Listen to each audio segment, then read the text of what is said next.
Muted. All right. Hello, everybody. Everyone's doing well and have recovered from our first episode. Hello. So, how's it going on your end? Can you see the dumpster fire from there?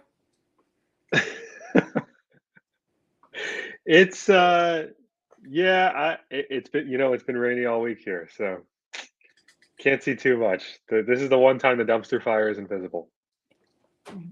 But even the Twitter dumpster fire, because that would defy all things that could put out a fire.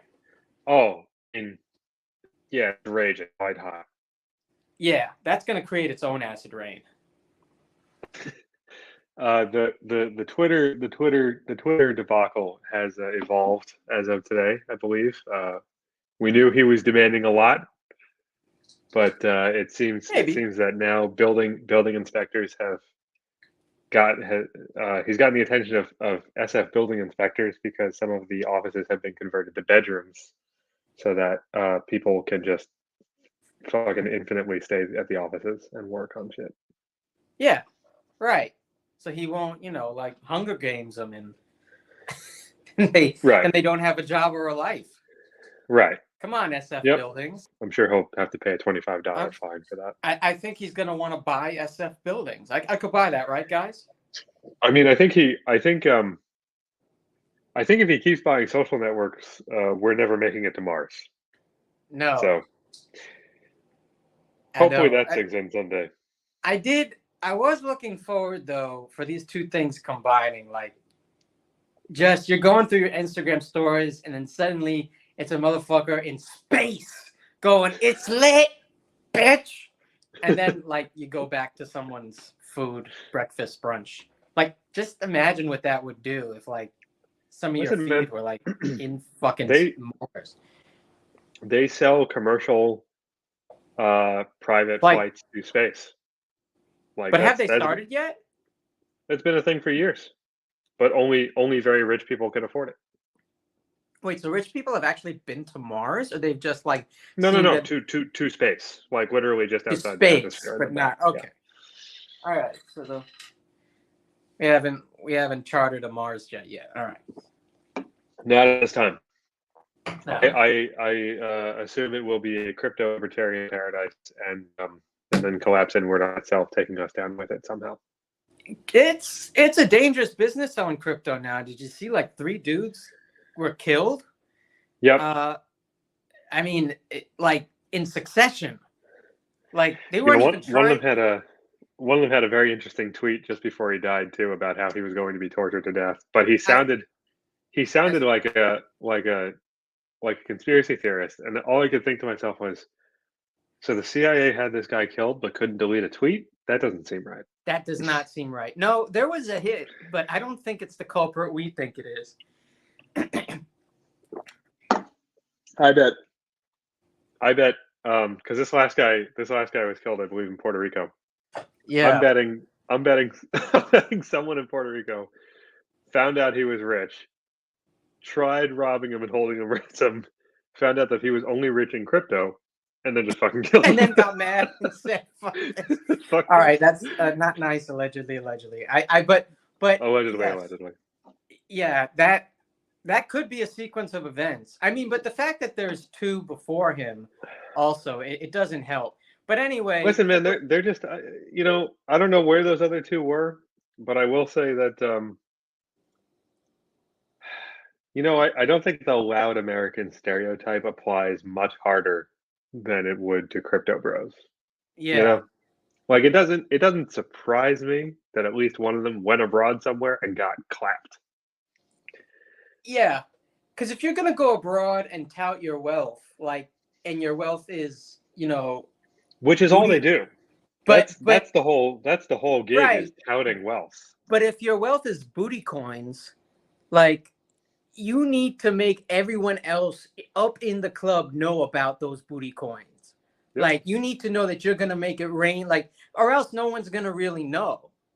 So you have to go hard, or else you're just fucking just monopoly money. That's it, man. I mean, it's all monopoly money anyway. But it kind of is. We all have, yeah. we all have to believe in the Doge for the Doge to be worth something. You know, and that's just insane. Yeah. All right. So you're listening to the Brolic. And I, rider of the BX10, rider of the storm.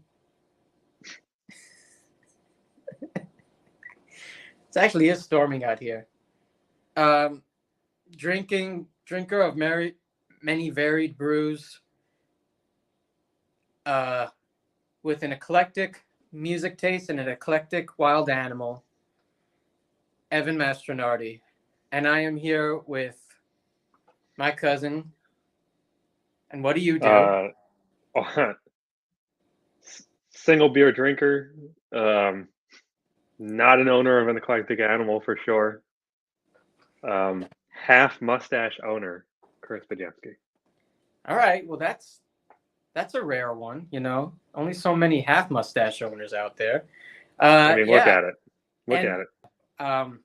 Riders of the Fits, the Red Fits, Chris Bojemski, cousin. Yeah, please, yeah, go ahead. Just describe what car I drive. Give him my address too while you're at it. Yeah. Whatever. Well, give him my license plate number also. There's other Fits out there.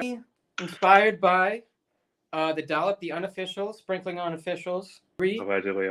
Every episode, I'd come with a story of importance, significance in New York history that Chris has never heard before, or if he has, not in its entirety, and only snippets in the group chat. Listen, I'm not paying that much attention, you know? Yeah, and he's just going to try to find out what happens, and just with the rest of you. So... I get my news from Twitter, so this is always very exciting. Right. And right now you're getting your news, like, we don't even know, like, you're getting your news from, like, there are, like, 7 verified Tom Brokaws right now. Like, you could be getting who knows who's the real one? Yeah. It could be the Brokaw giving crypto advice. It could be the one, you know, trying to get you on that third date. I'm trying to see that verified Subway rat on Twitter. You know what I mean? Well, he has to be in the picture with the pizza. What might have almost deserved its own episode, but won't. But I'll just tell you, was the time that Evan and I were on the way back from a concert, and we, along with a car for some reason filled with people at 2 a.m. I believe it was the 4 train. Watched the last car of a 4 train. Somewhere approaching Woodlawn. Managed. Barreling uptown. We watched a rat pick up a ketchup packet and just walk around with it. And this car of people lost their collective fucking minds over that shit. I mean, they couldn't believe that this rat was apparently on his way home to make a home cooked meal with his family and season it with that ketchup. Is just some of what I heard on that train. Right, you know, he's got to eat too. He clocked out from his rat job, you know, polluting these streets. It takes time. And yeah, he was going ham on that packet. I mean, no one wants to be on the subway at 2 a.m. So no, the second anything interesting happens, everybody's got to explode. We're lucky. Yeah. We're actually lucky it happened in that way. I mean, this brought us together as New Yorkers, as opposed to tearing us apart. So there's that. And how many opportunities do we truly have for that? I know. We're not. I don't think we're often a group that seeks to come together to coalesce into something more. Well, not necessarily. It depends. I mean, it's only when Chicago brings up pizza. Bunch, including being armchair psychologists and stopping people from committing suicide and jumping from the tracks. I saw a video of a guy who jumped into the tracks as the train was approaching, and the train was stopped. Obviously, the guy didn't die, and a crowd gathers around. And one guy steps up to the platform, looks down at this guy, and says, "Get your stupid ass up here so I can kill you myself." And that is and he probably helped him up. He said, no, he did not. Oh, he did? He said, get up here so I can knock your ass out. Well, if he helped him up, it was by dragging him yeah. out of the tracks. Look, You know what I mean? he got the job done. He's certainly not ignored. But whatever. That's something. He's probably not going to do it again. I agree with the guy who was going to knock him out. Yeah, every time this guy's thinking about it again, he's probably going to say, "I'm going to knock you back into life." That's right. See, he doesn't want to face him in the afterlife. All right, 1973, the year of our Holy Ghost and Jesus, 1973. It's a good year, probably because there was still lead in the air. January the 19th. It's a cold Friday night, Williamsburg, Brooklyn. And Jerry Riccio is working the counter at John and Al's gun store. That's right. John and Al's, just a gun store in Brooklyn. I don't know if I think we've lost something fundamental in this country, Now everything these days is like tactic shop. Prepper Central. It used to just be two guys running a gun store. It's just two guys. They're not prepping. Used to just be Tim and Al. It's just John and Al with Jerry running the joint. John and Al. And they're not planning for the second coming of anything. No, they're just running a gun store next to the bodega. What can go wrong? All right, there's guns. I didn't even know there was gun stores in BK, just like there. But anyway, so Jerry's undoubtedly. So Jerry's. It's getting later in the day. Jerry's doing his duties behind the counter, and two men approach the counter, ask for an item at the bottom. So Jerry goes down, gets what they asked for, stands up, and there's a .25 automatic pointed at him. Okay. The demands are they wanted 5 shotguns and ammo in a duffel bag.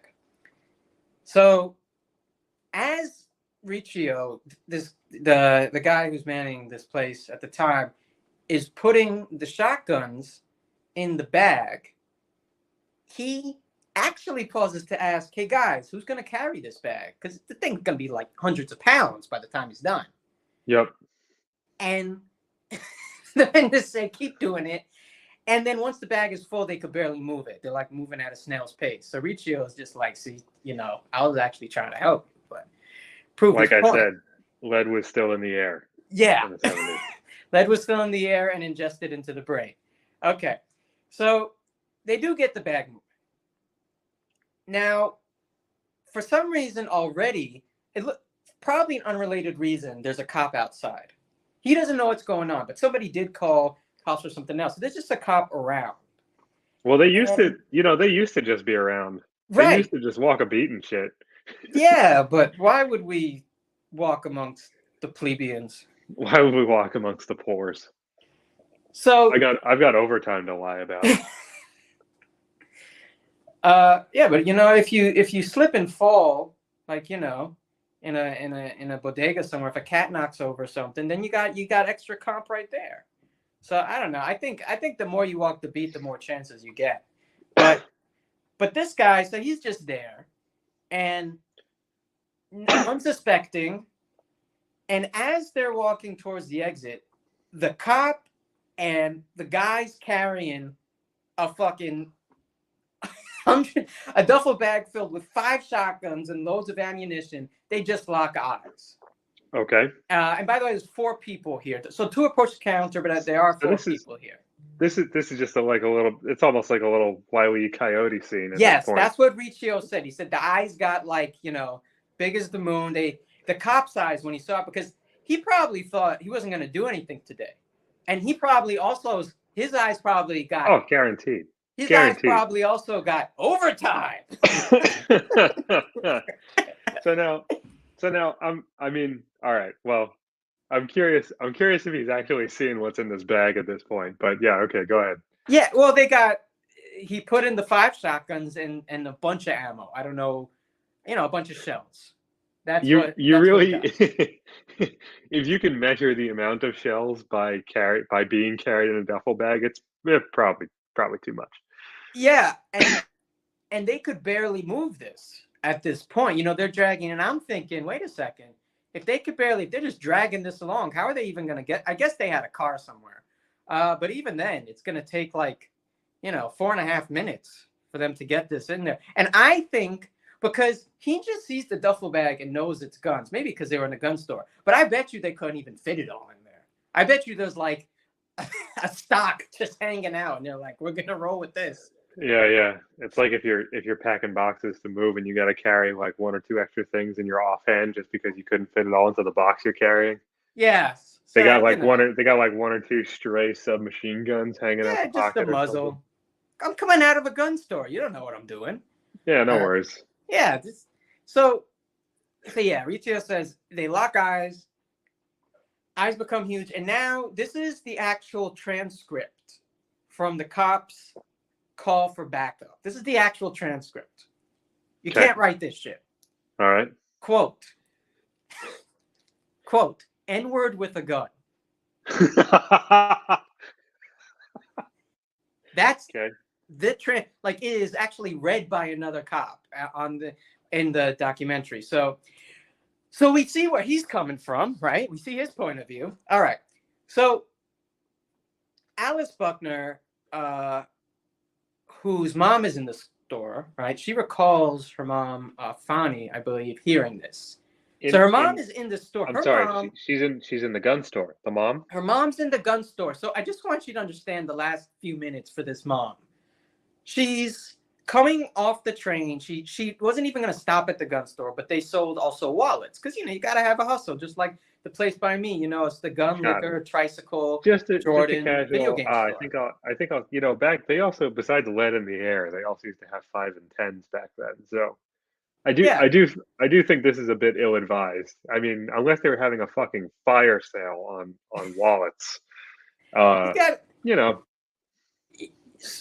So she goes to this place just to get a wallet for her husband, and she just paid for it, and she is about to leave. And as she is about to leave, she wasn't paying attention to what these guys were doing. They weren't very loud about it. They got him to do, and the store's pretty big, so she's on the other end. She doesn't know they're filling this bag. They're about to leave.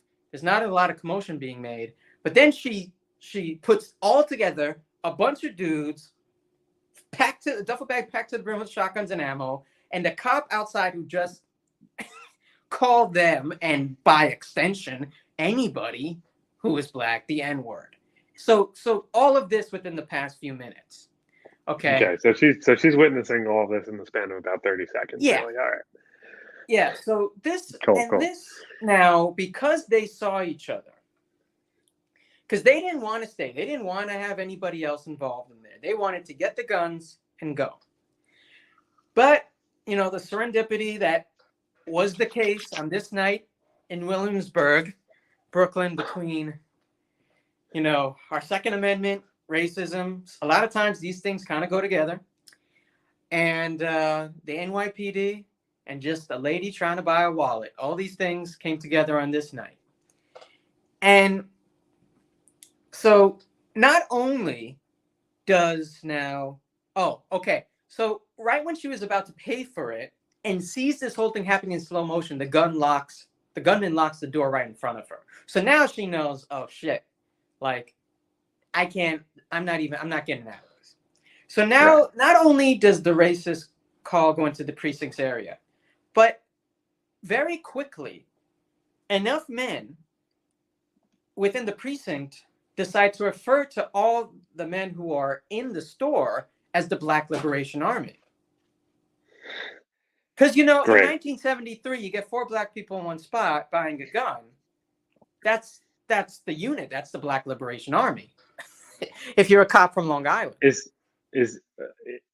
I'm curious now, is the store also being run by or men by black people also?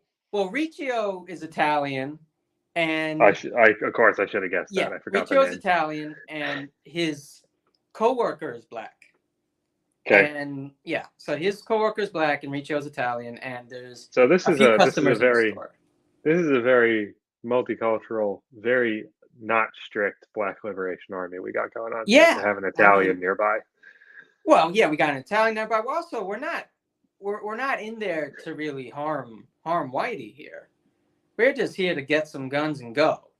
And like I said, there was no indication. I really think the cops saw 4 black men buying a gun, which by the way, I thought buying a gun was legal, and I thought assembly is legal. 4 men is barely assembly. So, but No, putting man, these two things together, that's a Starbucks gaggle right that's there. like Starbucks. But putting these two things together, that's Black Liberation Army. That's their definition for that group at that point. So, so just some background. Black Liberation Army, formed by Black Panther members, once whatever the fuck they call us, COINTELPRO, dismantled much of the leadership. There's some history of violence with the BLA members and alleged violence against the police. But much of the Black Liberation Movement was just for basic human rights. And anyway, there's no evidence here at this point of involvement. So yeah, no, this is definitely not that. Yeah, okay. I mean, the whole operation so far isn't exactly going smoothly. So we're dealing with thieves. We're dealing with guys, that wanted to rob a gun store to get some guns, which can happen. It just seems like a very straightforward thing to nuke out here. Yeah, it could have just been. Look at whoever's carrying the duffel bag, and it's like, okay, there's one. I mean, it could have just been this word robbery. I think there's even a division in the police for that, but no, Black Liberation Army. Okay. So Brian Tohe, NYPD officer at the time, said, quote, about the BLA, "You're dealing with lowlifes that don't care. They hate the police." And I don't even know at that point if he was actually referring to the BLA. I think at this point, like I said, that one came off the tongue real easy. Oh, God. All right, so some background. Shubain Rahim, 23 years, young at the time, transit worker selling tokens, called the leader of this group. He looks in retrospect and says, they had no idea who we were. I don't even dislike the police. We were not Black revolutionaries. Dawood Rahman, 22 at the time, so these guys are young, was a college student. Dawood's in college, outstanding artist. Salih Abdullah, 23 at the time, TV and radio repairman. And Musaddiq, he just went by Musaddiq, 24, is a carpenter. We were not, quote, this is Shubain, we are not unemployed dope fiends and crooks. He said, we're squares. So I'm sure you're wondering, well, okay, so why are they there? At first I was going to put that part here, but then I realized that the lead up and then knowing why they're actually there and this transpired is actually better. So you will find out why they're there. This isn't going to be Seafood City where we're still wondering what precipitated this. No. That's a league of mystery all of its own. Yes. So Dawood is following his lead, and he wants Shuain, and he wants to surrender the second that they see the cop. The rest of the group trying to exit out the back door. Okay, so they try to exit, and this is what truly starts the situation that this became. They try to exit. Shuain is trying to surrender. And we've heard this situation many times. But there's so many damn people yelling at him different instructions that he's afraid. If don't move, put the gun down. Slowly, don't move. Put it down. All right, do I move? Do I put the gun down? Do I freeze? There's always the option for the cop to just say, I don't know, kick the gun. Put the gun on the floor and kick it over. But why would we do that when there's 43 people? No, of course. At the bit here. So he's unsure to comply. He says, I'm trying to surrender. You won't let me surrender. Yeah. you know. I mean, pretty standard fare at this point in the timeline. But Yeah, you know, we've maybe just one we've person seen it. giving directions. We maybe have a designated communicator among the Who police. knew? And something just to clear. This is why even though news desks have like 5 people sitting, only one person talks. Hmm.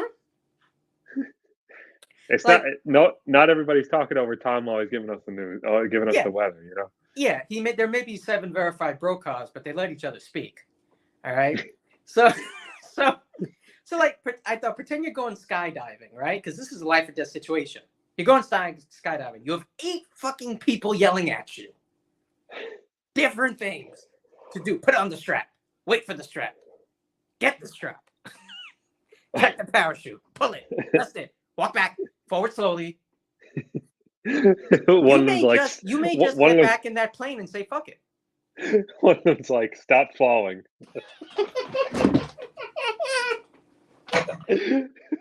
Fall in reverse. Fall in reverse right now.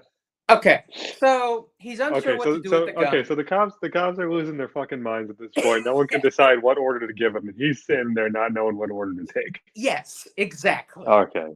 So this is so you can imagine that this goes insanely well. So he's not sure what to do with the gun, and he's nervous, and they're nervous.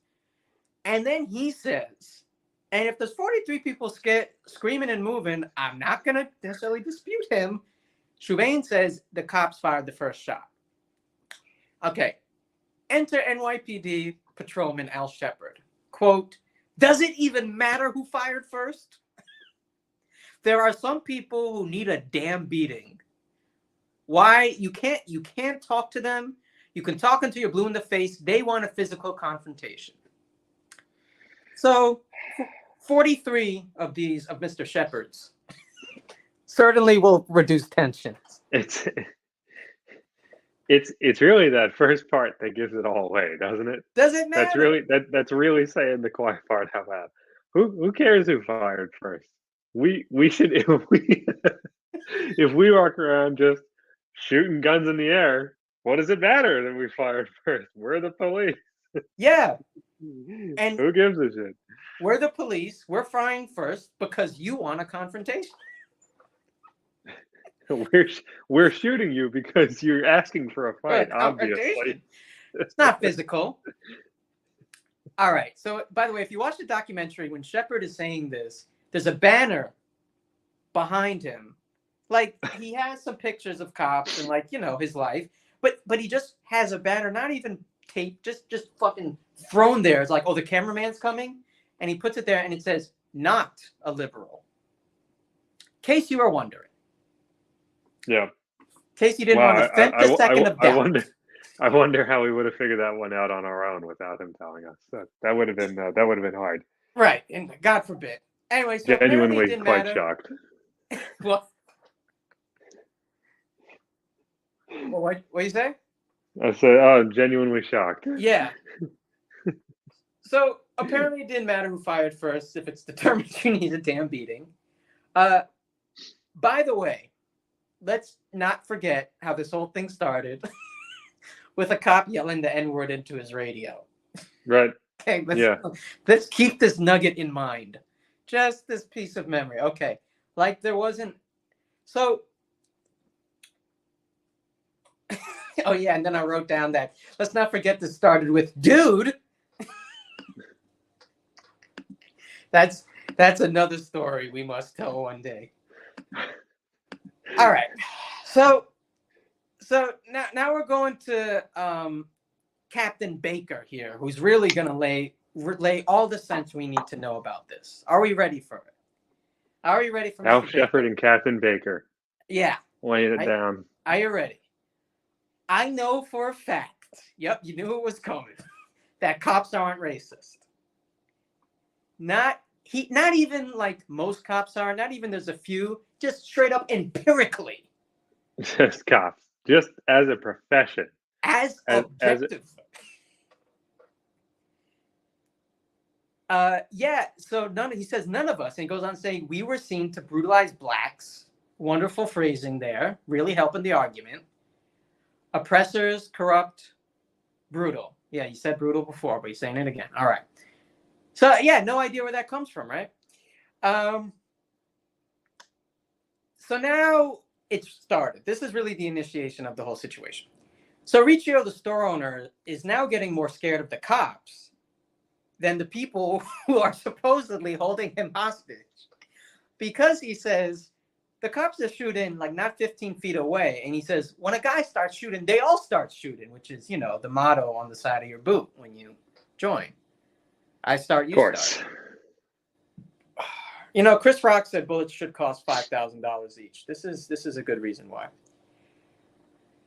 So Shubain closes the door, and when he does, he realizes Musaddiq, one of the men with him, is hit.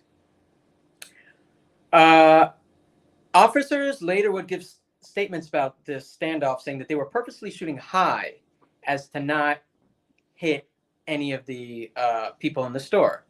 Riccio would go on to say that you could tell that to somebody else, but not me, because he demonstrates how the bullets were flying past his head as he's trying to take cover. This is a store owner. Right. So in this madness, a tragedy does ensue. Steve Gilroy, a few tragedies have already ensued, but another one ensues. Steve Gilroy, 29-year-old officer, was called to the scene of the partner. He was the partner of his officer, Tui, and he was behind cover when a bullet struck him in the side of his head, and he's killed. I'm guessing. I think I know where that bullet might have come from. We'll get to there because this gets revisited. Yes. But regardless, this guy, only 29 years old, called to the scene, is killed by an errant bullet, and that's all in the first 2 hours of the standoff. Now a cop is dead too. Wow. Okay. So now we're this has been transformed now. Now we're 2 hours into the situation. We're 2 hours in. A cop is dead. We think we have a hostage situation. They think it's the Black Liberation Army. So Shepard, who is not a liberal, said you grieve for the guy that gets killed or hurt, God forbid, and then you want to fuck somebody up. The bad guy. So very clear. Not a lot of gray in Mr. Shepard's world. No.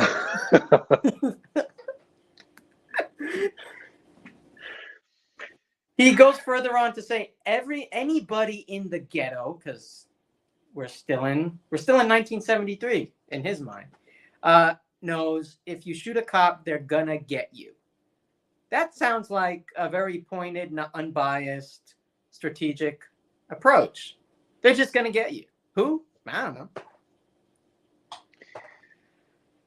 So Salih, one of the other men in this group, finds a radio, and now they're listening to the coverage of the incident. So they, throughout all this, because of the bullets flying and all the commotion, they didn't listen to how it's being covered. So they immediately hear that there's 4 members of the Black Liberation Army, and he's like, "Oh, they think that's us." So it's the first time that they hear this, and then they say it's the first time they also hear a cop was killed. They didn't know. So they said they had no idea a cop was killed. And if you remember, it was hit on the side of the head, not towards where they would have been shooting. Many believe this was actually friendly fire or a ricochet bullet. Nevertheless, I mean, it's not hard to believe with half the Brooklyn NYPD showing up and just like emptying rounds into the fucking door. I mean, statistically speaking, at this point, I mean, one thing is more likely than the other, right? Right. I mean, there's still physics. Physics kind of still work in this situation, and you have a lot of bullets that.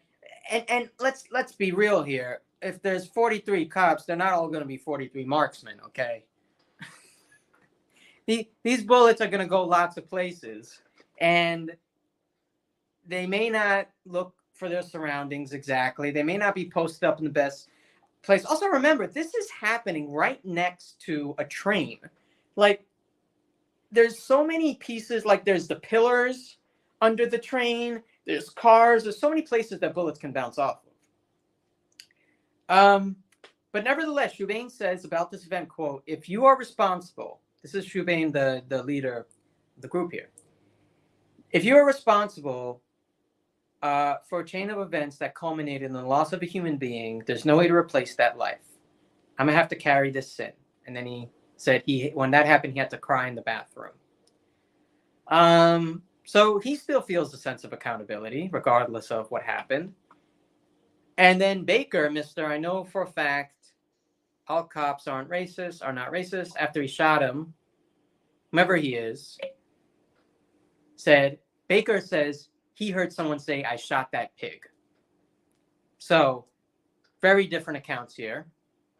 Shubain denies that and adds a whole van blocked his line of sight. And there actually is photographic evidence to show that their line of sight was significantly blocked in certain areas.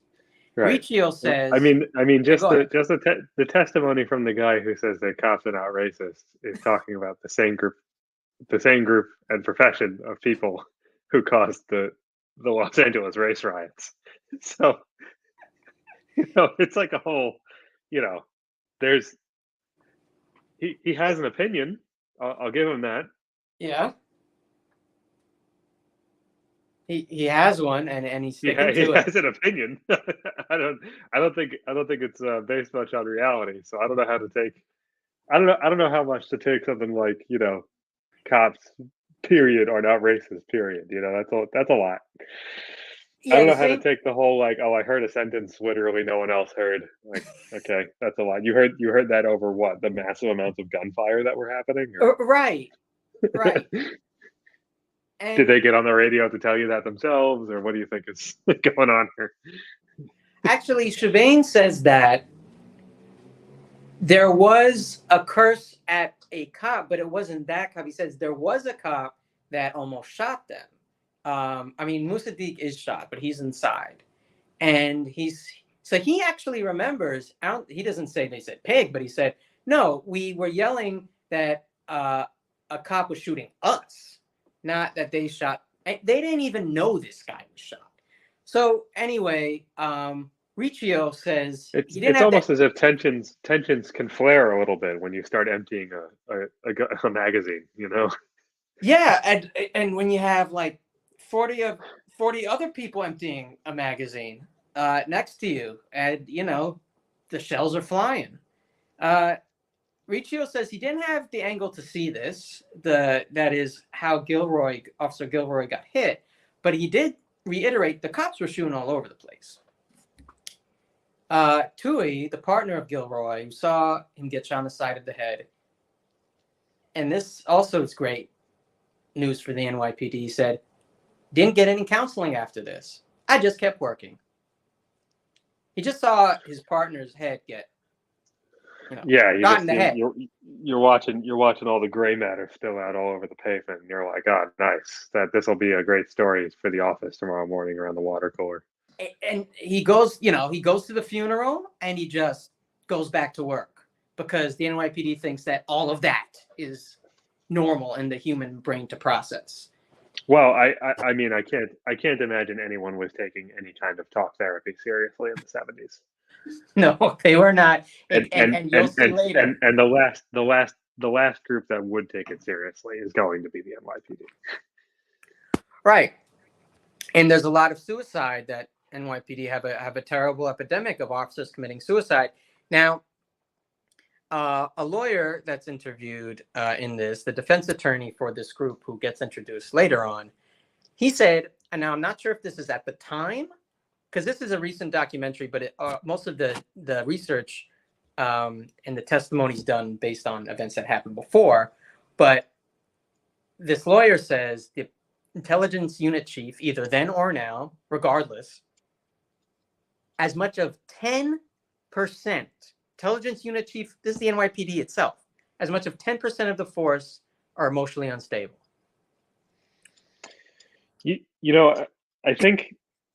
I think what the police and people who are like really gung-ho about the police often forget is that emotionally unstable does not always mean like ready to fly off the handle with a fucking gun. Uh-huh. Sometimes it just means people are like kind of depressed, you know? Yeah. And certainly when it comes to shit like that, I just think life should be easier for the cop. You know, like I'm not against that reality. You know what I mean? I don't want them to work as hard as they think they need to solve these problems, and I don't want them to have a job that makes them depressed, right? Because that's fucked up. I mean, you know, look, I'm not naive. If you're an officer, you're going to see some shit Yeah. because that's the job. But you know, I don't, I don't, I don't think you should walk around with you know, emotional scarring going completely unattended either. Like I'm on your side here, is what I'm saying, right? I don't. Yeah. I think that deserves some sort of resolution provided by your employer, which is effectively provided by taxpayers, right? So it's just this very strange. I mean, I don't want to get up on too much of a soapbox here because I'm sure we have plenty more to discuss in this story. But like even the matter of like, well, you know, would this situation wouldn't happen if that gun store wasn't even there in the first place, right? But you're not going to see anyone talking down their Second Amendment rights. No. So Yeah. so okay, so if the Second Amendment, okay, look, you like the Second Amendment, great, I can live with that. That's fine. But then people have to be allowed to walk into a gun store and also be black. Right. You know, like that's just kind of how that. Well, I get that this involves a theft, but you know, But why were that's they the Black Liberation Army? See, that's but the why thing. the Black That's Liberation the Army, thing man? that That's tells you crazy. there was a preconceived notion. It wasn't that this store was robbed. Here's the description. We're trying to find these people. It was 4 plus black plus guns. Uh-oh. Black Liberation Army. Raggy. So there's, I mean, emotional. And look, just think about that percent and think like at some point there's 40 officers here. So it's 10% of 40. That means 4 cops could, not be in their right mind to handle this type of situation. And that's all it takes. It doesn't take many, though there were many. But yeah, completely agree. They need It therapy also, needs to be normalized. I mean, it doesn't take 4, it takes 1, right? Right. And like one guy, I get it. Everybody. It sounds like enough people were just firing indiscriminately into the store that effectively everybody was doing it. But like, let's pretend, Mhm. let's pretend that only one guy who showed up mishandled the situation. It still makes everybody look. Everybody's gonna get a bad rap for this, right? Right. No one's gonna have a great day on the front page of the New York Post or whatever, New York Times or anything like that. If even one guy just starts, blasting away through the windows and shit. So, you know, yeah, nobody wants that. Like, nobody sane wants that, right? No, Uh, and if it we just had a boggles the sane mind. if we had a sane department, then the other officers would also not all gang up behind that person. They would acknowledge that they know the difference between the job that for public safety that actually helps and someone who's shooting indiscriminately. Like, to know that difference creates more of a trust.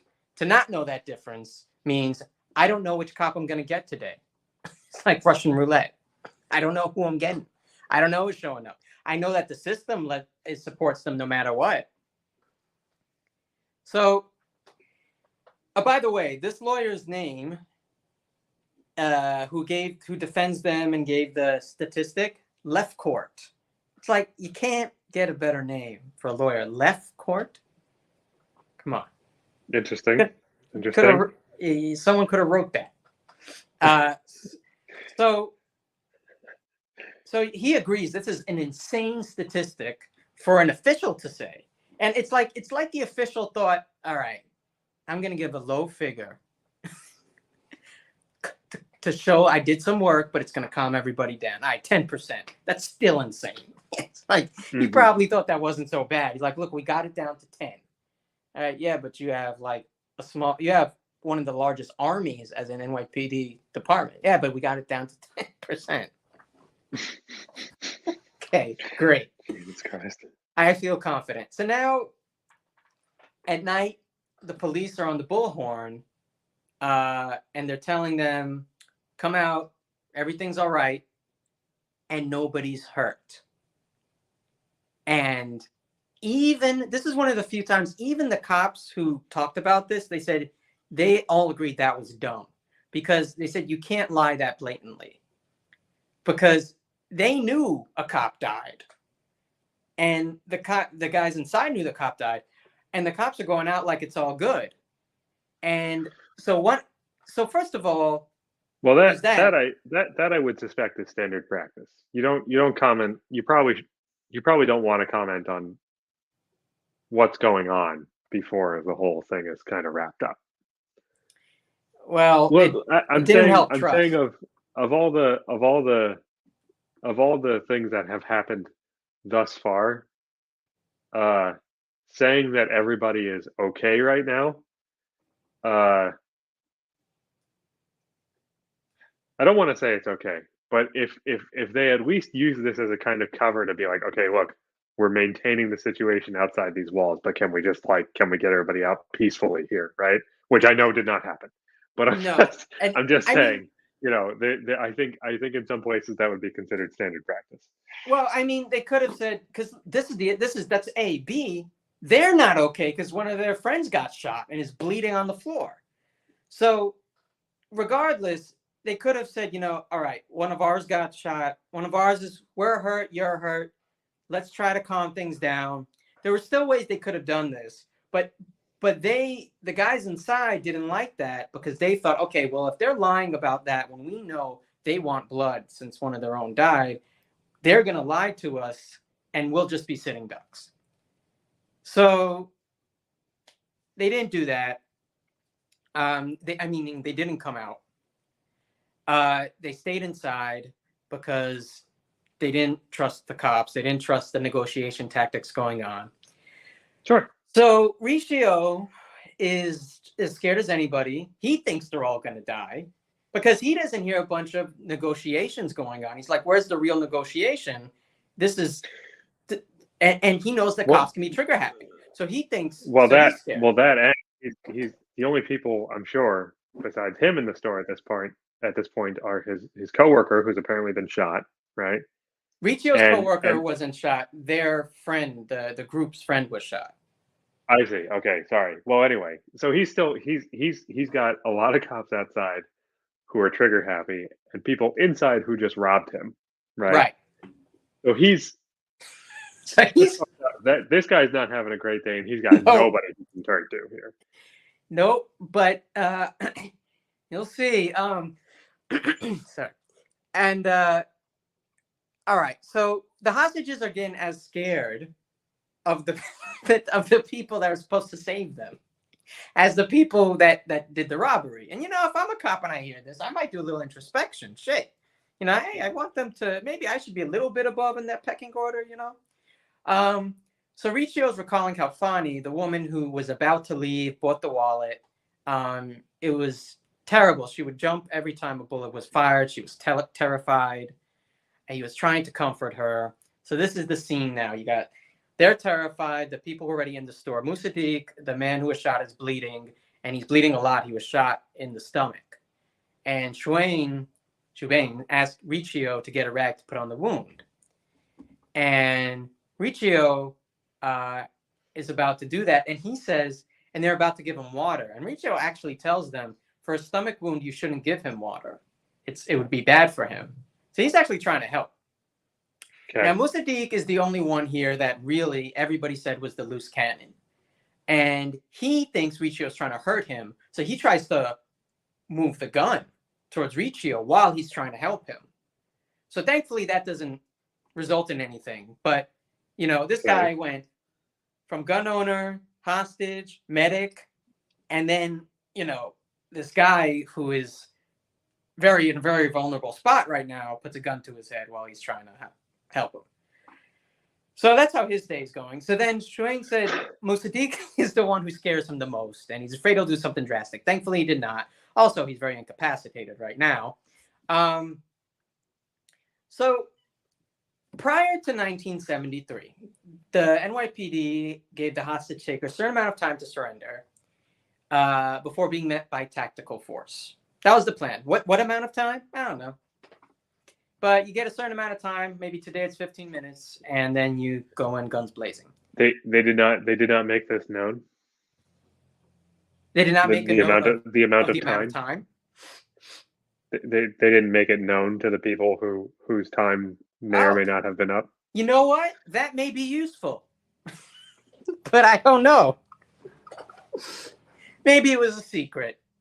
So the first hostage team was created in wake of Attica, and by the way, in this documentary, there's footage of the Attica documentary where you literally hear cops screaming "white power" before going into Attica for this riot, where prisoners held guards hostage.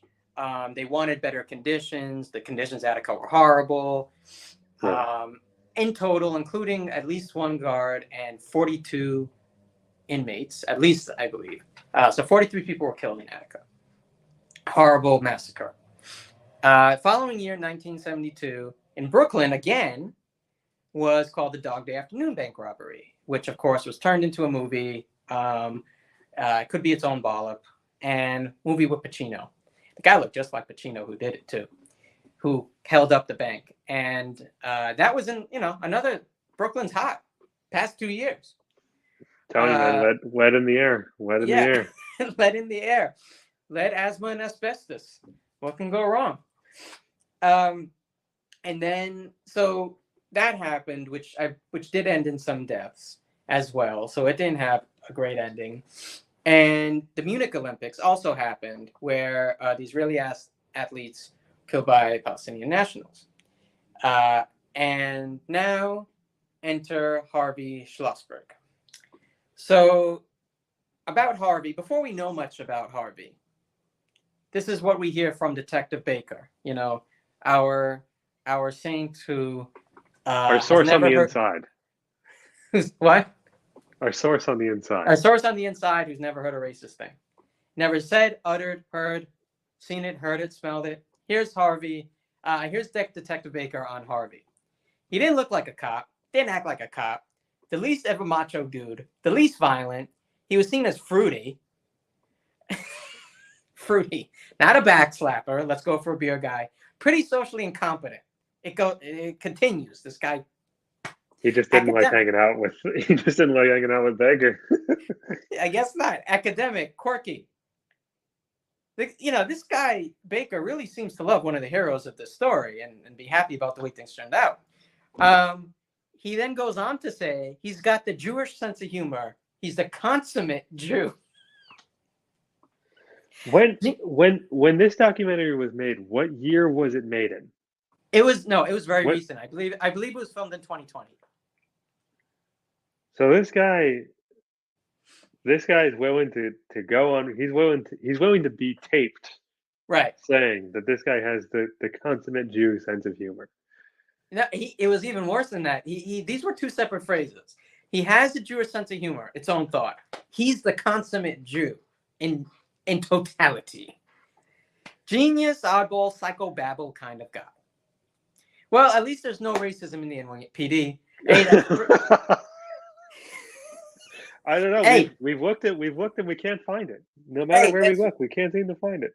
It's prejudice, misogyny, and anti-Semitism, okay? We haven't gone full racist yet. All right, Baker. So and you'll never find it. You'll never find it because it's not here. So Schlossberg is a cop. He's already got a PhD in psychology. And he believes that the same anxieties that affect hostage takers also affect the police officers too. So Harvey wants to, here's a novel concept. Harvey wants to reduce the anxiety in these situations. Well, I know about that one, right? So far we've been increasing it. It's been going fucking amazing. Yeah, just like over in Vietnam, things have been going just great. So Harvey wants to do that, and the police chief, of course, wants to throw tear gas. So they're obviously in the same train of thought here. And there's butane in the store, so why not do a chemistry experiment, see what happens, right? Even that he points out that even the ammunition alone could cause a fire. If there's too much ammo being gone off at once, you have these flammable materials in here, everything can blow. So just gunpowder going around isn't great for this area. Yep. Baker, of course, wants, DEF CON, whatever Kanye wanted on Jewish people. That's what Baker wants.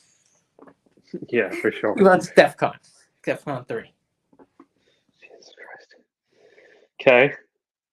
So, what's the natural response to all this?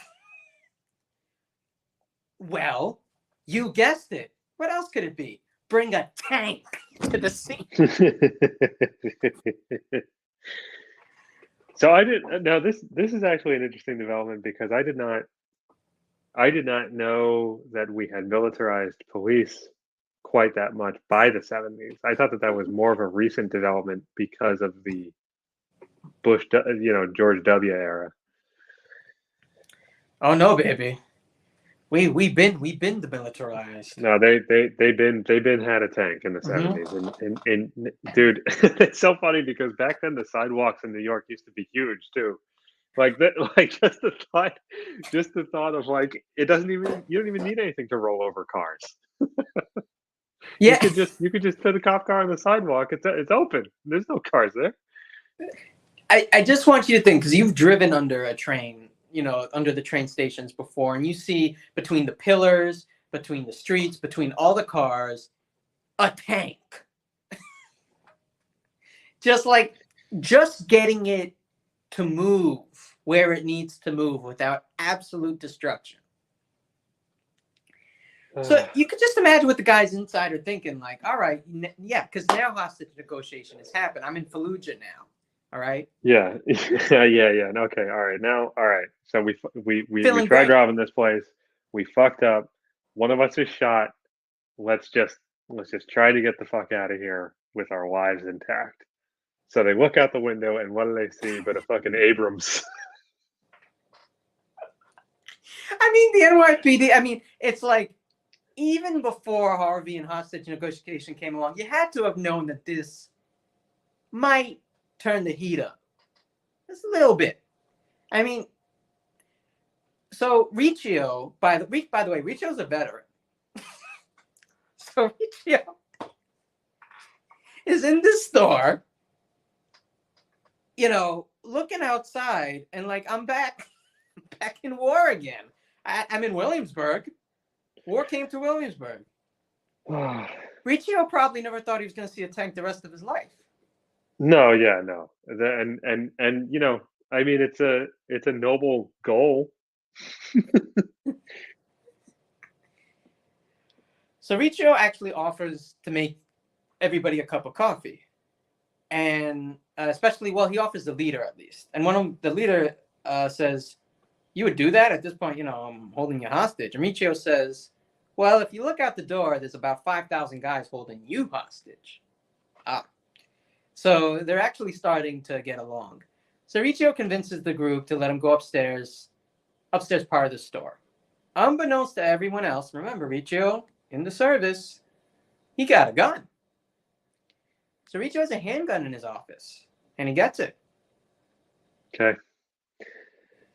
All right. Keeps it on his person. That's all that's happening now.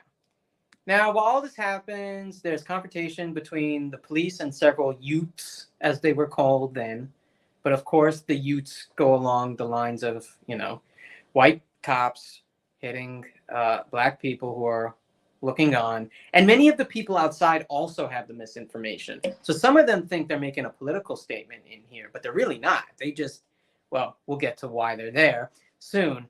But some people are even cheering them on because they think this is a political statement against supremacy. Some people, after Dog Day Afternoon, they find this exciting because they were cheered on. They cheered on the guys inside there. It's against, I don't know, robbing a gun store is against war. There's like all these different reasons why a crowd is forming. And of course, it's just a huge standoff in the middle of fucking Williamsburg.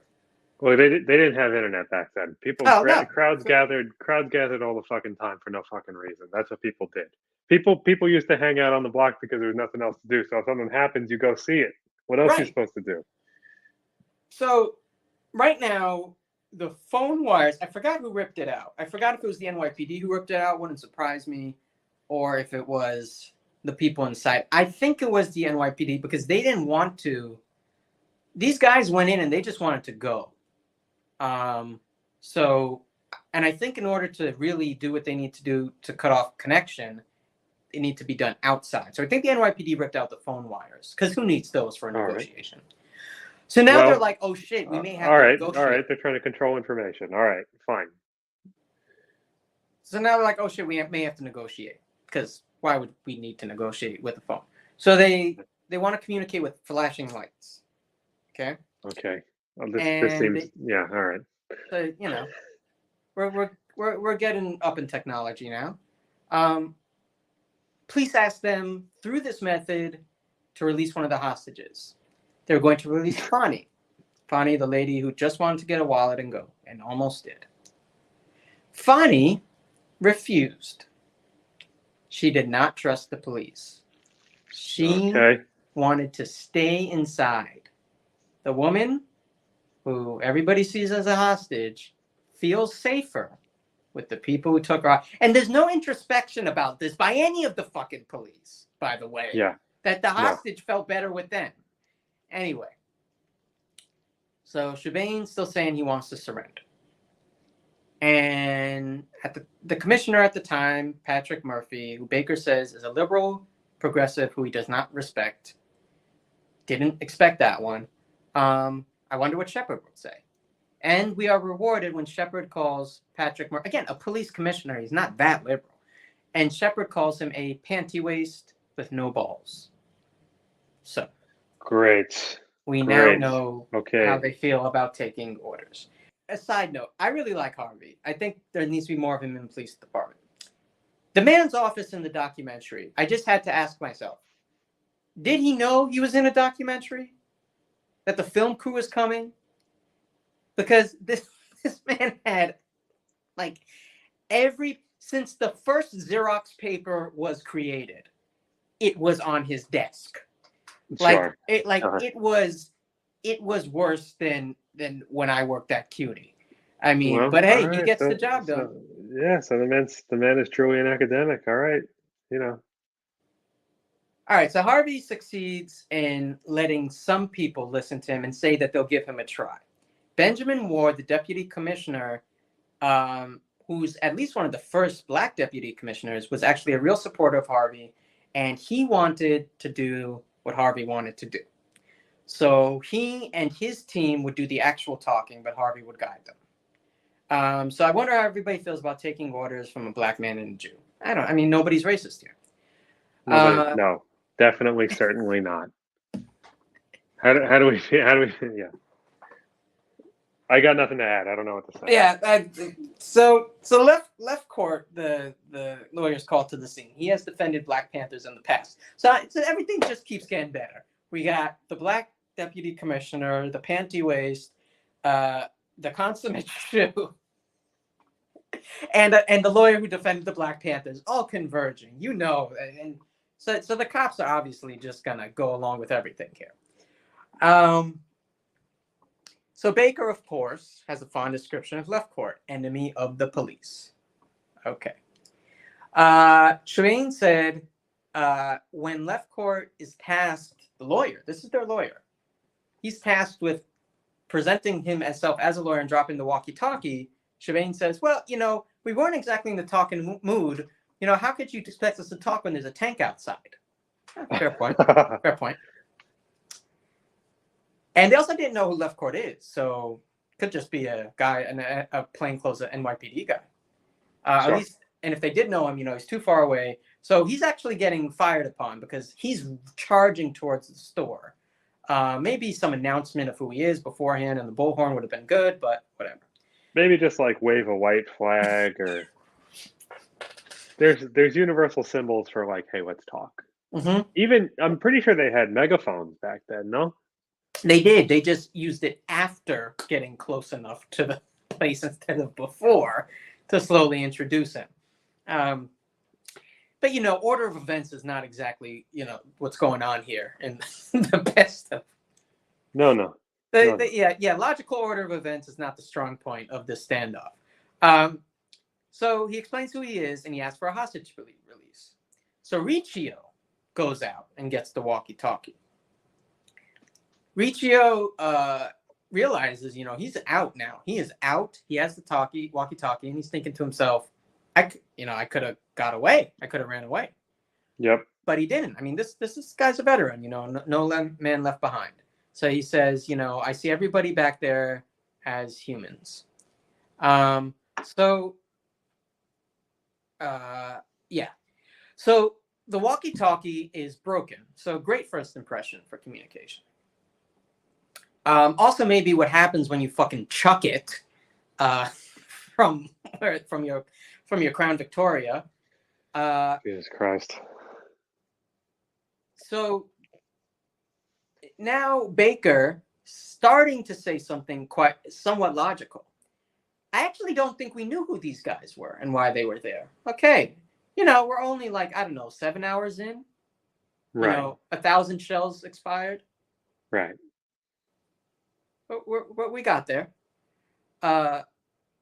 Gloria Robinson, Shoaib's mother, kept a house of 5 children, and he loved her. And his father, Howard Robinson, who was also, he was his hero, and he served in the military. So one day he discovered that the man who he thought was his father was not his biological father. And this made Shoaib question his identity and his purpose, and he starts drinking. And he gets in a bad place. And then he starts reading the Quran. And he finds a sense of belonging in the Sunni Muslim community. All right. Now we're going to get to why they're there. However, the Nation of Islam is at odds with the Sunnis and other Muslim communities. The NOI is not exactly a pious Muslim organization the same way if you are a Sunni or a Shiite. Shiite, you have read the Quran, you go to mosque. It's not, you don't necessarily need to be as pious to be a part of NOI. They believe they're from the nation of Shabazz and have a more pointed opposition towards anyone who is Caucasian. So that's not in the Quran. So there's a lot of conflict here between the groups and their ideologies and who is a truer, follower of Islam. So NOI does not appreciate any questioning of its ideals, and they harass and assault the Sunni Muslim community, including a firebombing of a mosque in Harlem. So a group of guys from NOI comes to Shoaib's door and threaten him. So Shoaib, and this is going to matter, goes to the NYPD following this, shakedown and applies for a gun permit. And what do you think the sergeant said? I bet he tells him there's no racism amongst cops. Hey, Baker, what was that thing you said earlier? Yeah, there's no racism among us all. Oh, yeah, that. Okay, there's no racism among us all. No, but you can't fill it out. Why? Come on now. All right, so the desk sergeant says, and quote, well, a court through Shoaib, we're probably just going to turn it down anyway. You don't really need a gun. Yeah, so thanks. That's all I need to know. Now he can solve the problem. super cool. Exactly Super what cool. he needed to hear. It's only the rights that they refuse to give up, but other people aren't allowed to have. Yeah. Got it. Cool. Super dope. Right, but Shoaib is not. He keeps trying. So he explains the situation where Sunnis, they're the Nation of Islam. So you could imagine how diligently listening and understanding these cops are to this. Of course, he can barely get a sentence in before this nuanced member of New York's finest laughs with his buzz and says, "What's the difference? They're all Muslim." Right? What's the difference? Good. Classic. Cut to Sergeant No Racist Cops Baker. Who cares? End quote. Okay. Don't confuse me with someone who gives a crap. We didn't. No. Sunni jihadists. Yes, jihadists is a sect of Islam. Incredible. 9/11 only happened, I don't know, decades ago. We're still not really there. Okay. This guy doesn't. I mean, he told us himself he doesn't give a shit. So that's an easy one to figure out. I'm almost a little upset they gave him screen time when this guy's got such an obvious agenda about him. But whatever. I actually am glad because we don't have to act like it's harder to act like this person didn't exist and doesn't exist still. Yeah. I guess that is good. Mhm. It is very easy to extrapolate this behavior, this attitude to I mean, how many other people work in the force feel like this? Yeah, and he was a captain, and he is speaking also on behalf of other people. The other cops there pretty much back him up. So I think it was good to have him there to kind of remind people, oh wow, that's how some cops sound. It gets worse though. Also, so then he goes on to say, we weren't certain who these black Muslims with the caps and robes were. Now, you may recall there was a famous black Muslim who did wear that garb and was part of the Nation of Islam. I wonder who he was. He was assassinated in Harlem 7 years ago. But who remembers Malcolm X, right? Who remembers that? You would think maybe that got it to the forefront of his brain, but no. He's not here to give a shit, man. He's not here to give a shit, but I mean, every cop and everybody saw that because they were trying to, that's a whole other thing. They were trying to frame other guys for the assassination anyway, so they were involved. But I mean, how's he going to remember that? We've moved on to new racism. He's not here to give a shit. Yeah. Don't confuse him, all right? Okay, so Shuaib finds a way to purchase a gun, I guess without the license, so he gets it somehow. Nation of Islam does, in fact, break into his house when his wife is alone, but she has the gun and she starts shooting, and the man escapes the house. So Shuaib hears about this event, and he calls the police.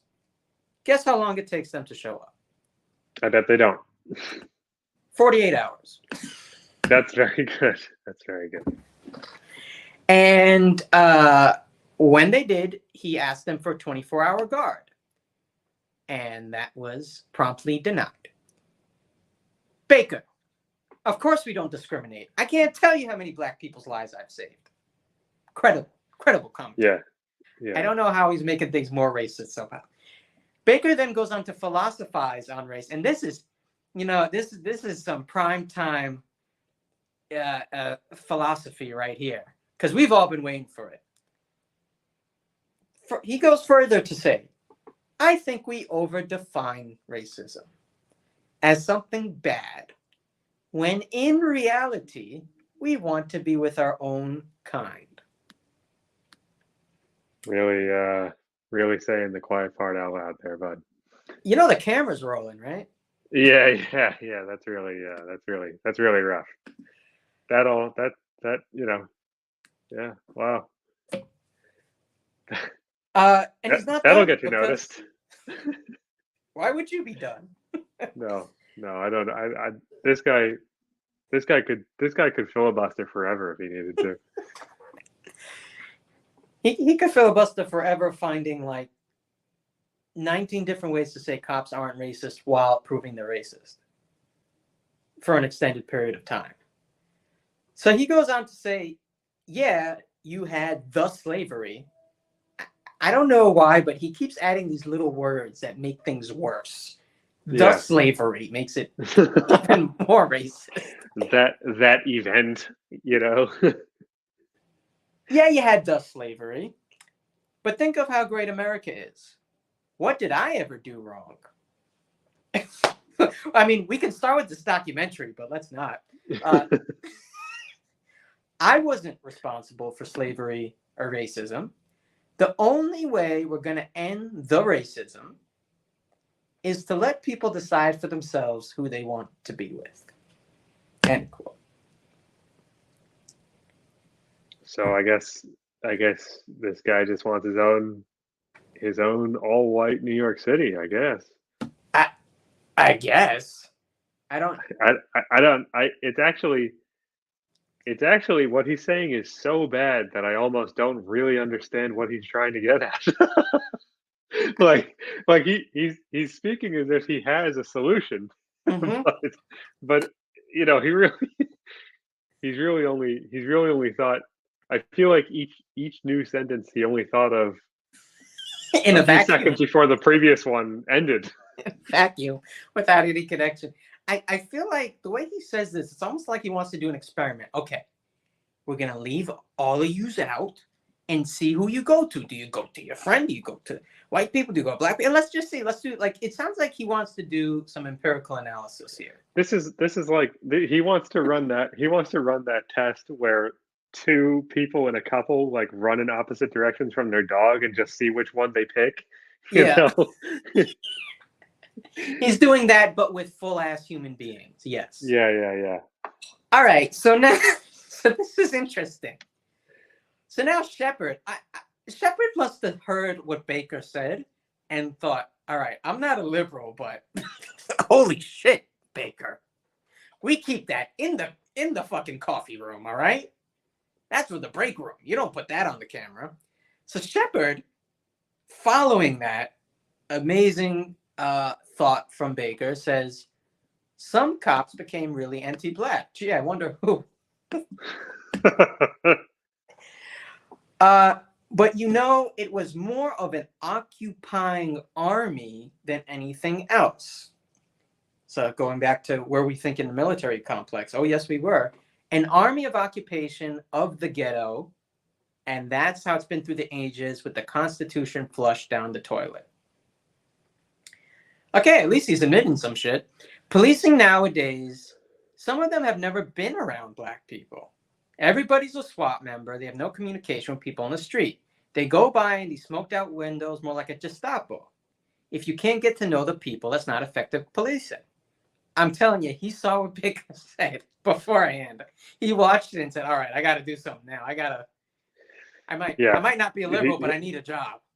He's got to play a little damage control here for sure. I'm sorry. Were both of these guys still employed at the time of the documentary Yes. being made? They're both still currently on the force. So they were both working in the NYPD at the time of the event.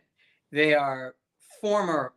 At the time in 2020, they're no longer active members of the NYPD. Okay, all right. Well, all right. At least we got that going for us, I guess. But I don't expect the situation to be any better now. So another storyline here, parallel to this, the fucking day before, the Nation of Islam killed a whole family of Sunni Muslims in Washington, D.C., in the home of NBA legend Kareem Abdul-Jabbar. And when I heard this, I'm like, how did I never hear this before? This is insane. That's an insane thing to have never heard, yeah. Like, okay, so that's part of the backdrop right before here. So some people automatically assume these things might be connected. To an extent, they are connected because Shoaib sees this. They all saw that on the news. And he said, we saw the news of this massacre. We already had animus against us from NOI. We looked at our handgun with 3 bullets. And he said, we got to do something. So ultimately, we did it to protect our families and stop these maniacs. And that was a terrible decision. So that is how he sums up the reasoning. Okay. Riccio states, if Shoaib had just driven to Nassau County, since he didn't have a record, he could have bought the guns legally. Because I guess they don't have the same background check in Long Island, which is crazy. So, well, I'm sure this whole thing could have been,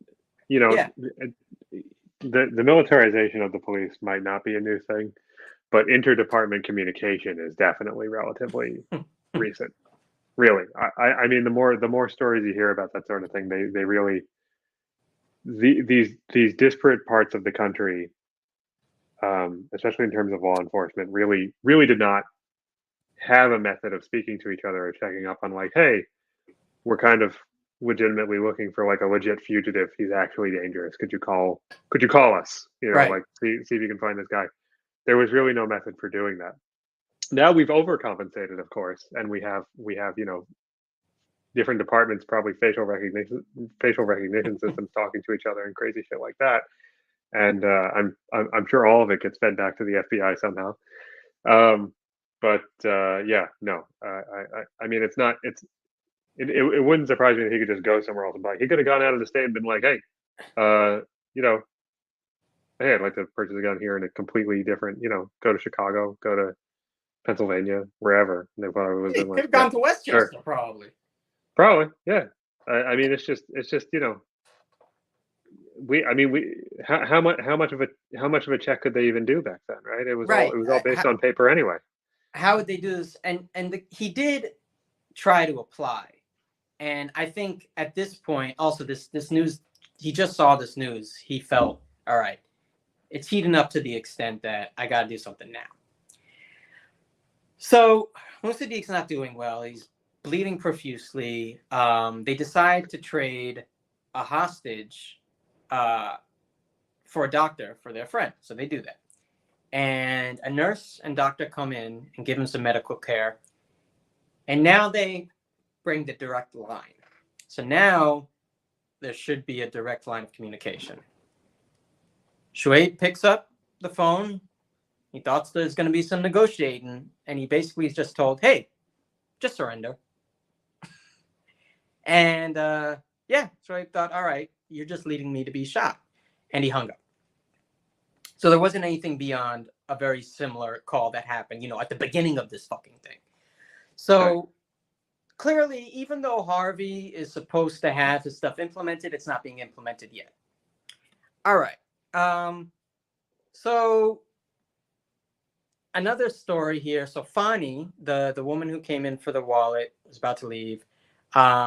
She gets her period in the store, and she's not feeling well on top of that. So Riccio gets some Kotex for her. And the daughter believes that this is actually, it wasn't just her period. It's actually when her mom had a miscarriage. And she was pregnant at the time. And it's only in the documentary that Shoaib learns that she may have had a miscarriage. And you see his reaction. And this guy, you could tell, is hating himself for being involved in this. Fani, again, did not want, she also was scared to leave because she was scared of the police. They called an entire race of people the N-word. And then that's what precipitated just about all these events. Right. That's how this whole thing started, with the police response. N-word with a gun. So Fani had just gotten a promotion at New York Life before this, had the child on the way, and then after the miscarriage, she separates from her husband. So upon hearing this, Shoaib, fighting back tears, says this is a beautiful quote. He says, people who are injured, hurt, and suffer, even oppressed, can become blinded by their own hurt and destroy the lives of so many people who did you no harm. That's the tragedy of it all. When the victim becomes something they fear. Mm-hmm. And then what's the difference? Sergeant Baker. So I'm just thinking about these two, the introspection. Was that a new quote from him upon the news that she had a miscarriage, or is that just the quote from earlier? This is his response to learning that she had a miscarriage. He says so he's a real sweet guy. This guy. This man really reforms himself. You'll see. And so we got that level of introspection, and then what's the difference, right? Sergeant Baker, don't confuse me with someone that gives a crap. So everybody's on the same page essentially. So now we're at hour 36. Gunshots resound from the store. Officer Tui, if I were the commanding officer, I would take an action against them, probably with snipers. Hindsight's supposed to be 20/20. Maybe not for some people. Baker, just move a finger, move a pinky, and give me a reason to kill you, and I will do it gladly. So tensions are lowering. The sound was actually due to them. There had been so much inactivity and so much disappointment. They just wanted everyone outside to know that they were still there, and they wanted that they're not liking that the situation is not being diffused. So they didn't shoot at anybody. They just got off a round against the side of the fucking tank. Okay. So while this is all happening, Riccio has been working on an escape plan for just the hostages involved. The people became hostages just to get out of this whole situation. He carves a hole into the wall leading to the staircase. He carves a hole. It's a square. He takes it out, and then he puts it back, waiting for the right time to escape. So someone brings Shoaib's mother to the scene, and that's against the advice of Harvey, who says, quote, "I usually advise against it. If they had a healthy family, they wouldn't be in here." All right, Harvey. Say it with your chest. So, and he's right. Shoaib says, my mother became an alcoholic. Despite early on having a good relationship, they ultimately had a bad relationship. And he shoots at the tank to indicate they don't want to talk. Shoaib is so... Oh, go ahead. No, I'm just... that's a hell of a way to say you don't want to talk. I gotta say. Yeah. Now, while they're on the phone, the cops are drilling in the basement to storm in. So they can hear them drilling. All right. And they hear them on the roof ready to storm in. And there's helicopters. So, what type of imminent danger would they feel they're in? So Shoaib hears this and unplugs the phone. So this is getting close to what everybody's concerned about. Well, maybe not Baker. An all-out firefight. The basement drilling intensified to the point that the whole group of guys, the three guys, Sadiq's still downstairs because he's still injured. They all run downstairs, leaving the hostages alone. When they do that, Riccio gives the gun, which he's had this whole time, and to his credit, as an actual hostage, never used. The man who was the hostage, who was in war, actually never uses the weapon. Oh my God. So Riccio gives to his coworker Cleve. He says, all right, you be in the front, I be in the end. The hostages will be in between us, and we're going to go through this hole in the wall, which leads to a staircase, which leads to a roof. And as this is happening, so they cut to Baker, and Baker interjects, like, to the detail, the exact artillery setup at this moment. And it just made me think, okay, so which type of machine gun is being set up, but who's Malcolm X, right? Is it Malcolm Smith v. Wesson? So why would I care? So anyway, priorities. So there's a bit of an issue, though, with Riccio's plan, which I want to believe he didn't think of. I think Riccio wanted to be in the back because he was putting himself as the man. It's a military thing. I'm going to put everyone else in front of me. I'll be the last man behind. The only problem with this is Cleve is in the front with Riccio's gun, and Cleve is black. Yeah. So as they're exiting, the NYPD sees a black man with a gun. Now, there's no one in front of him, and he's not shooting, but he's opening the hatch with a gun. So Riccio is screaming, "It's my friend Cleve, and I have a permit." And we know that once one officer fires, everybody fires. But as is said in this movie, holding your fire is what a negotiation's about. And they actually did use weapons restraint. And no bullet was fired. And now the hostages are out. Wow. They are removed from the situation. I'm genuinely amazed. I mean, hand it to fucking this old Italian man for doing this, navigating this whole thing. Yeah, for real. So now the suspects are there alone, and crowd gets out of hand again. and Shepard decides to give his views on America. America's built on violence. That's our nature. I think he's just waiting for the opportunity to say that, honestly. Sure. John Wayne, Hope Along Cassidy, Cowboys and Indians, all real tangible examples, of real people in history. John Wayne won us the Battle of 1812, So, I mean, the fact that he's going to Cowboys and Indians and John Wayne as our actual history. Yeah. Harvey tells them to hold their fire.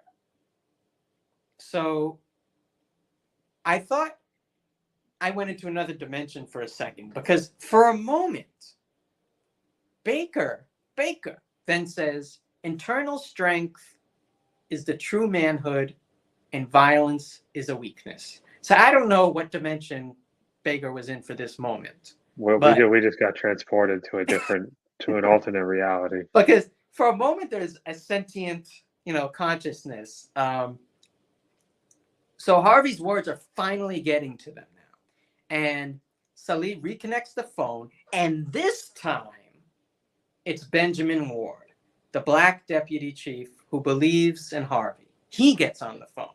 And this is probably what should have happened, I don't know, in hour one. The guy who believed in Harvey, and also they admit they like that speak with Benjamin Ward because he was one of the few black people on the force. He does know about the fear of the police. He was a more comforting voice. So he should have been on there from the start. And it was only one fucking person instead of 38. Well, doing the talking, yeah. Doing the talking, yeah. No, but not only that, you'll see. So he spends hours talking with them. He tells them, and to paraphrase, if you have a message, it wouldn't be heightened, wouldn't be greatened by death. It would be obscured by death. If you want your message to be understood, you got to be alive. And he assured them they wouldn't get hurt if they left the building. Which is so funny because none of them walked in with a message. They didn't. They had no message. They wanted to protect their family, and they couldn't get a gun legally. Well, at least they thought they could. Benjamin Ward himself, this is the deputy commissioner, goes to the front of the store, standing outside, and with all the cops behind him, they got the guns inside. He doesn't care. He is unarmed, standing inside. That takes balls. And he is the one who says, come to me, you can surrender to me. And that's exactly what happened. So it's finally over. Baker even said he realized, go figure, that the robbers didn't want to be there. And the hostages basically gave hostages by circumstances. All right, it only took us 36 hours. He even admitted, Baker, that, hey, their experience with the police has all been negative, and their friends got arrested and beat up and abused. I just think he's splitting personalities at this point, because I don't know who are speaking to at this point. So going forward, this became the practice for hostage negotiation, the ideal. But ironically, even though it started here in New York City, it is used the least by U.S. police, but it is used as the absolute standard globally. And Harvey set the foundation. Riccio said the quiet guy, Dawood, really did nothing, and he shouldn't be anywhere with hardcore criminals. And guess where he is now? Well, at the time. Maximum security in Elmira, New York. There you go. Wow. Jesus Christ. This is Dawood. This isn't even Shoaib, the leader. This is Dawood, who barely did anything. Got 46 years. Yep. He just got released last year. Wow. Got released so a little early, but still, holy shit. Shoaib got a degree from New York Theological Seminary, so really the best school you can go to if you want to do theology, and pastoral counseling, so he can counsel people in prisons now, which is beautiful. Baker, coming back to Earth now, sees a clip of all the accountability and transformation Shoaib goes through and what he's doing now, and he compliments him, and he thinks perhaps God should have forgiven him, and he said he should have been tried, convicted, and put to death. This is all in the same thought. Right. What a piece of work this guy is. I mean, I can't. He's at once the simplest and yet somehow most complicated person I think I've ever heard of. I feel Baker's a good representative of what we talk about with like older people. I mean, this guy's always clearly had a lot of racism in him, but it's like sometimes a beam of light can get to them, and then they just kind of snap out of it. Yeah. And they go back and they revert back because it's just not enough to reset the default settings, you know. No. There isn't enough. There's not enough there to start questioning things that they don't know can be questioned.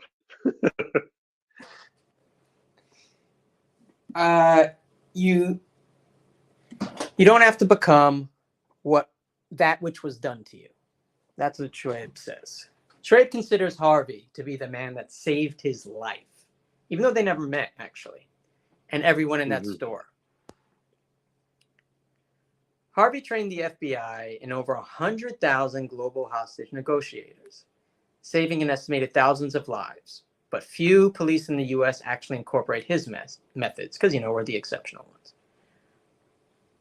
Officer Gilroy was shot in the side of the head. The bullet was never found and the trajectory was never proven.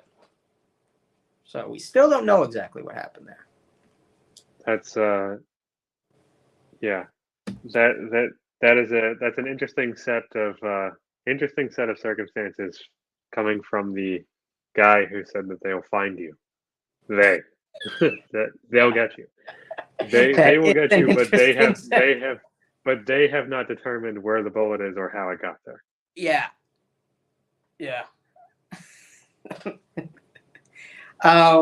Defendants were acquitted of intentional murder, but they did receive 25 for life for manslaughter and other charges. But as I said, okay, so Musaddiq did recover from his wounds, which is a miracle because he was bleeding out. He was paroled in 1998 and died in 2006. So he didn't. Thankfully, none of them served life, but he did pass away. Salih was to be released in 2020, but he died 3 days after the news to a stroke. Dawood was released in 2020 or 2021. Oh, no, it was 2020, actually. And he's with his wife and playing music again, and he's part of a music program for the incarcerated.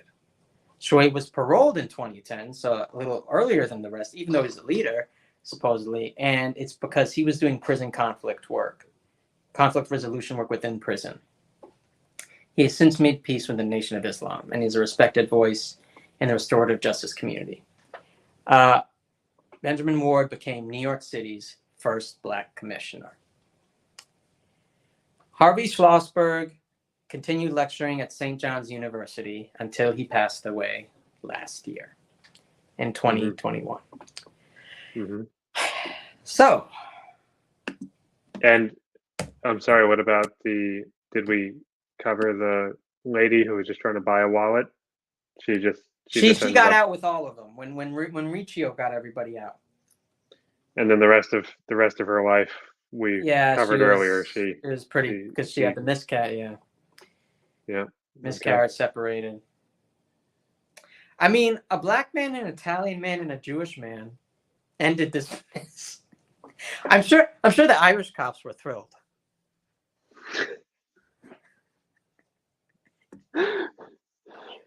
It is for a situation caused by some deeply rooted racism. It is a surprisingly multicultural resolution that we've stumbled into here. Right. I'm not happy that any of it happened, and that's all I got. Yeah, I mean, I think we did learn from it. Whether or not we put that into use is another question. I think the potential to learn from it is there, but to have someone like Baker running around saying the things he's currently saying, it really proves that we did not learn from it. you know? Yeah, because it kind of feels like you'll have these guys like Ward and Harvey who kind of, this is why we say it's a systemic problem.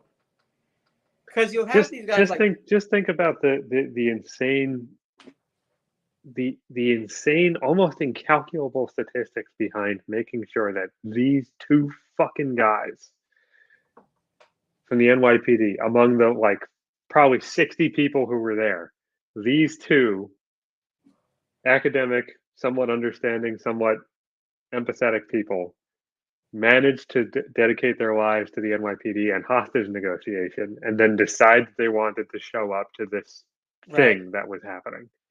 Like the odds, just the odds of that happening, right?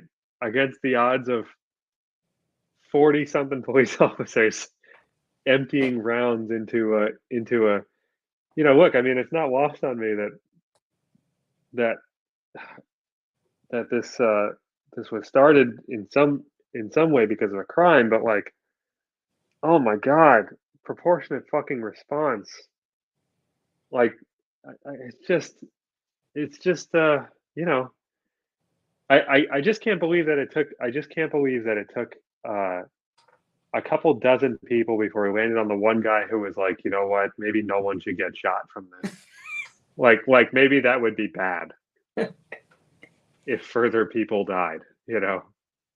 This was one of the rare situations where the leadership of the NYPD, at least at this, I don't want to give too much credit here, but at this particular moment, made the right call. Because the brass, most of the brass, that wasn't the absolute leadership, and most of the like the captains and the sergeants and everyone down did not like Harvey, and they didn't like the commissioner, and they didn't like Ward, and they also didn't like the defense attorney.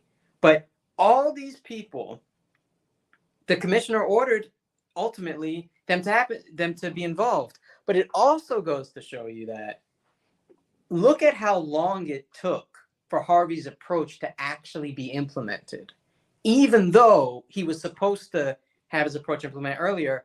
When the people who are on the ground don't believe in you and don't trust you and just want to go guns blazing, it takes a while for the message, even if it's at the top, to finally get down there. It takes a tank. It takes a few tanks and helicopters. God. And some guy coming out of a manhole cover, just barely not getting shot, even though he's one of the people they were allegedly trying to save. Yeah, I mean, this guy I'm amazed this guy Richard didn't have a PTSD flashback and I'm amazed he was so able throughout this whole thing. Maybe I mean, look, man. Maybe it's the experience he already had that let him do this. But but it is pretty amazing. I mean, between Harvey negotiating, Ward, like I said, it takes ball. I mean, all it took is one of these. Forget that he's a cop. They don't like him. The cops are racist. One of the cops could have accidentally shot Ward. Forget the guys inside. But for him to go there unarmed and trust them to surrender to him. I mean, a bunch of guys really had balls. To trust them to surrender to him and to not be shot in the back by the cops standing behind him, who already didn't like him. Right. So we learned things, but we didn't use it, which is sad. But you know what? It does go to show you that every so often, there's a small percentage chance that the right cards will be dealt, and we won't have an absolute massacre. Good Lord. But, you know, this was one of the first instances of successful hostage negotiation happening on our soil, and that is a good thing. And the fact that a guy like Harvey and Ward lasted in the police department, as much as there's systemic problems, at least means that, you know, I don't know, it's possible. I mean, I think it means there's good people in there. The problem is whether or not they'll be heard, right? Because or perhaps killed by their so-called brothers in arms. because it's an individual against the system, and the system almost always wins. Well, on that note, this was fun going through this episode in history. Sources. Okay, so if you look before 2020, completely different story. Even as recent as 2012, the article still believes that these were Muslim jihadists, essentially. 2012, so 10 years ago. We should have got some of our history right by then. It was only until 2 years ago that this story became what it really is today, and the facts are what they are now, and that even the cops understand that they weren't like these radical Black Liberation Army jihad. Like, it was only until 2 years. So if this documentary wasn't made, essentially, yeah, we'll go on believing that these people were just insane and trying to do right, trying to do evil in the midst of New York City. Right. So all the articles for the New York Times and the Daily News, even the Daily News until recently, just released when they said when Dawood finally got released, the guy that I don't think maybe didn't even fire a bullet, they said cop killer released. And also, again, we don't even know how that bullet ended up getting to the cop. So it came from the wrong direction even. So this goes to show you the importance of journalism. It goes to show you the importance of having people's story heard, because their story, they would have gone the rest. If this documentary wasn't made and we just went by the articles in the Times, their whole lives would have had a different narrative around it, and we wouldn't have had the truth, and we wouldn't have seen how these people really changed and reformed themselves. And what's this documentary called? Hold Your Fire. Let's see. Okay. And we wouldn't have learned, the main message of all this, the main takeaway. I know that for a fact, no cops are racist. No cops are racist. It's proven because Baker said so. Cannot happen. 0%. You're turning over the wrong rocks. Right. So that's this chapter in New York American history. You'll only see stories like this happen every week in New York as part of the NYPD. Thankfully, no more hot situations, but the rest of the response is still pretty prescient. And, this is how they respond probably to like us fighting fucking public school. So, unfortunately, there's a lot we haven't learned, but anybody who makes enough of an impact to have lives saved, it matters. It's true. So, thank you for listening to the Bollop, and we'll be back with more New York fun facts next time. And hopefully we'll get a sponsorship that won't be Oxygen. All right. Take care, everybody. Bye. See you around. See you next one.